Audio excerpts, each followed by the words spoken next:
welcome to Tokyo Reds. It's a bit of a rainy day. It's just literally started raining, but you know we'll carry on. Show must go on and all that. So today it's Thursday morning, and we're here in front of the Ryogoku Kokugikan, or the Sumo Stadium.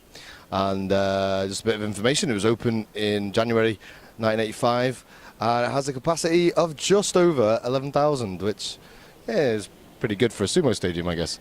I've been in there before. Beautiful inside, really cool. Tom, you a fan of sumo? I've watched a little bit. I don't know that much about it, but if it's on TV, I'll have a bento and I'll drink some booze to it. Yeah, fair enough. John, sumo fan? I went last year. It was pretty fun. The only thing is that it just takes forever for them to start kicking off, and then the fight's over before you know it. So yeah, it's an experience, but it was no, football's the only love for me, I'm afraid. Yeah, me too, mate. The match preview for the Burnley match this weekend. A bit of information about Burnley if you don't know. They just signed their record signing, Stephen Defer from the Flower, or whatever you say his name. It's really raining now. They signed him for 7.5 million from Anderlecht, their club record signing, which is incredible for a Premier League team for that to be their record signing, but there we are. And of course they've got John Flanagan on loan, so that'll be interesting if he starts against us at the weekend. So okay, Tom, what should we expect from Burnley going into this game? I think they're not to be underestimated. I mean, I was looking. They lost at home to Swansea. I think it was last 8 minutes they conceded, but they actually had about 10 shots. They dominated the game at times. But the thing with Burnley, that was their first defeat since December 26th, 2005. 2015. I was going to say 2005, heck. But that was their first defeat in 23 matches as well. They're not used to losing. They'll probably come at us. They probably will come. The crowd will be up for it. Of course, it's Liverpool. It's their biggest match since they've been back. But personally, I think if we go for similar tactics to Arsenal and we actually we go with them the same way we did against Arsenal, I think we could hammer them. But if they get an early goal, they're at home, we've got to be careful. Just don't underestimate, but I think we can win, definitely. Yeah, fair enough. John, do you think, many times Liverpool, we've beaten the big teams and then we come to a team you expect us to beat. They sit back, we can't break them down, they nick one and win, or we draw. Do you think it's going to be a similar thing to that, or can you see us just blowing them away? That's what I was going to say. Like, these are the games I hate the most. Like, I'd rather us play like Man City, 38 times in a season than play the likes of Burnley, because, we're really good playing teams who, play football, and who go out to win every game, like the likes of Man City, the likes of Chelsea, the likes of Arsenal. Whereas Burnley, if they want to just sit back, defend, and then attack on the counter, we don't really do very good. Like, historically, we just don't do very good against them. So I think we'll win the game, but not by a large margin, I think. Yeah, I don't think it's going to be a very handsome game, to be honest. But we'll wait and see. Okay, so basically, Burnley are a bit. We've got to give them a little bit of credit. They do try and play football. What about, because obviously Danny Ings is in the squad. He's a former Burnley player. Do you think this would be a good time to play Danny Ings? I definitely think have him in the squad. Not necessarily start him, but definitely have him as a sub. Bring him on the second half. I think it'd be a good game for him to come back. It'd just be great to see him playing again, wouldn't it? So yeah, definitely have him in the squad. Don't start him though. Yeah, fair enough. On Twitter last night we did quite a few polls, so thanks to everybody who got involved on that. It was really appreciated. The first thing was who should play up front for Liverpool. The winner, well, it was actually a tie between Sturridge and Origi, 35%. Firmino actually losing out. He tied with Ings with 15%, so there we are. Then the next one was who should play left back against Burnley. Moreno, 5%. Milner, 95%. That's pretty damning.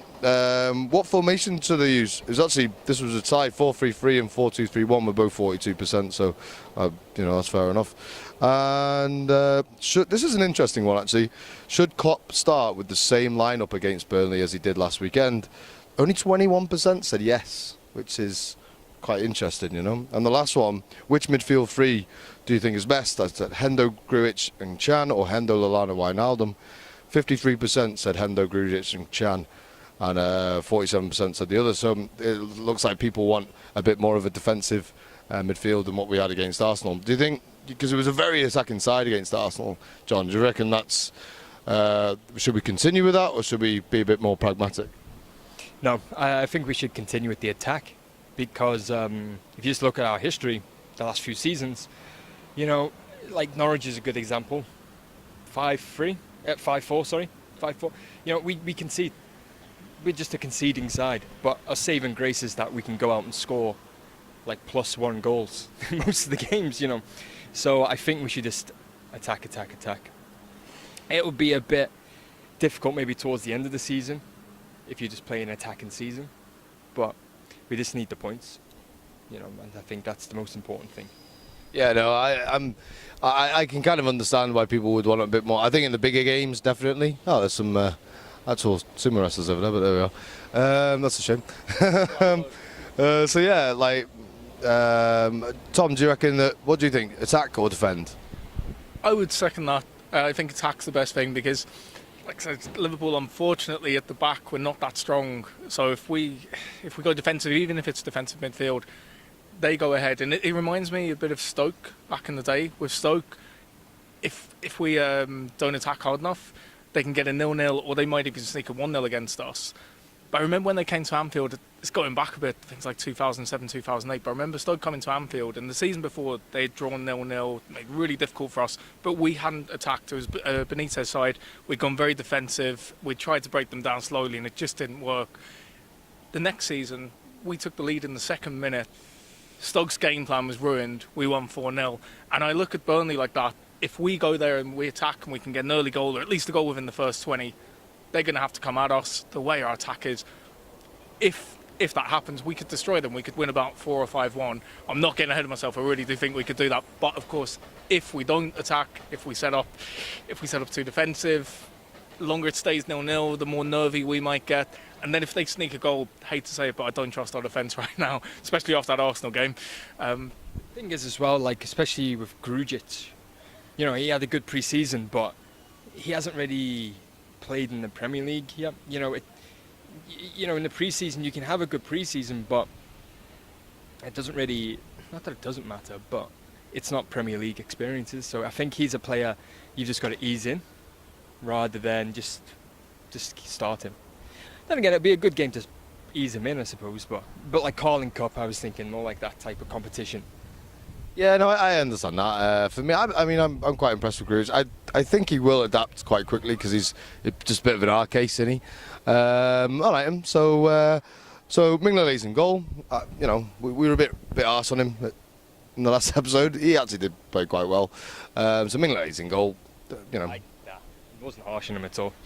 Okay, fair enough. That's fair enough. Yeah, all right. So obviously Klein, right back. Same centre backs. Yeah, I'd stick with the same centre backs. I wouldn't. Moreno, that's the only person I'm going to change there. But the only problem is who to change him with if Milner's not fit. Same centre backs, of course, Klein at the right back, and Mignolet. We don't really have much choice, do we? Yeah, John, would you agree with that defensive line?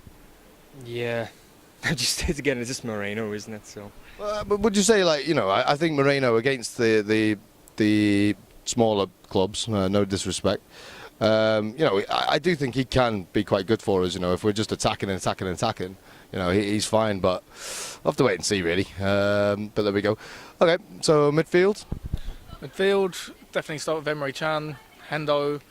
Yeah, then two in the centre. On the wings, actually, not so sure. I mean, I don't. Is Coutinho back? Right? Yeah, Coutinho's fine. I'm pretty sure. Yeah. Then I'd say Coutinho. Yeah, those three. Coutinho in front of those. Okay, so three. So Coutinho in the centre three. Yeah. Okay. Fair enough. Cool. John. Yeah, Mane's out, isn't he? Well, possibly. Yeah, it's probably. Yeah, I was reading before he's gone to hospital or something like that. Yeah, apparently the scan said it's not that bad. It's not going to be a long-term injury or anything like that. But I mean, this is the type of game that it doesn't really matter if you didn't really have him anyway. But yeah, midfield, I'd probably go pretty much similar to the Arsenal game. Yeah, if Mane can't play, maybe put Henderson in his position. On the right hand side? No, maybe Lallana, sorry. Because it'd be like, then you'd have like Coutinho, Firmino, Lallana, yeah, maybe Origi up top or something like that. Yeah, that's, you just nailed it for me, actually, to be honest. I'd play like probably Henderson, Wijnaldum in the midfield, and then Coutinho, Firmino, Lallana and Origi up front. I reckon this is the game for Origi. I'd love to see Danny Ings play as well. Like I say, on the bench, I think it'd be fine. Who starts up front for you, Tom? For me, it'd be Origi. I felt sorry for him not starting against Arsenal, Firmino, and I can't say Wijnaldum. Can't say I'm actually think give him a go up front against Burnley. Obviously against Arsenal we didn't do that, but I'd rest Lallana. It's no disrespect to him. I thought he did really well against Arsenal. Scored a great goal. Scored a great goal, but with Tottenham in mind the next week, I'm thinking Burnley's an option where we might be able to rest players, but shouldn't get ahead of myself. So. Would you say we need to rest players if we've got a week in between? Just because I remember them being quite physical. That would be one of my fears. I wouldn't want us to get too many injuries, but yeah, and also give other players a chance as well. Yeah, fair enough. I get what you're saying. John, who starts up front? Yeah, I'd go with Origi, to be honest with you. I think he's just our best striker. Like I say, I'd like to see us just put ourselves in a position where we're just winning the game. You know what I mean? First and foremost, just go out there, score a few goals. Say if we score 2 goals by half time, then yeah, bring Ings on. Maybe 70th minute or something like that, just to give him a run up, get him some match fitness. But I'd rather play Origi because I think he's just our best, apart from Sturridge, our best striker. Yeah, fair enough. I agree. So there we go. So the big one. Yeah, the score predictions is my favourite time of the video. So yeah, Tom, second game of the season, beat Arsenal 4-3, playing a team that lost against Swansea 1-0. It is away, but there we are. What do you reckon? Okay, maybe I'm going OTT here, but I'm going to say 4-1. I see another 4 goals. As long as we start attacking, we've got it in us to destroy them. But I'm still saying 1 because, in all honesty, our defence, I just don't have faith in them. So yeah, 4-1 I'm going for. I think we will dominate the game. I think we'll get an early goal, and from there we'll control it. Okay, fair enough. I'm going to go 2-0 again, to be honest. I think we'll dominate. I don't think we'll be amazing, but I think we'll dominate enough and they won't be able to break us down, hopefully. John? I'll go for +1. Whatever they score, we just score 1 more goal than that. They don't score 1-0. No, I think maybe 2-1, 2-0 maybe. I don't think it's going to be a very pretty game, and I don't really think that's in their best interest to not let us play our game. So I do think it's going to get very physical, and they're probably set up to defend a bit more. So yeah, I'd say 2-1 maybe. Yeah, fair enough. Let us know what you think down below in the comment section. If you like what you saw today, please like the video and subscribe and all that. And yeah, Twitter, Facebook, all the information will be at the end of the video. If you want any more information about this beautiful stadium as well, check down below, there'll be a Wikipedia link. And yeah, we'll see you next time for the match review. Thank you very much. See you later. Bye.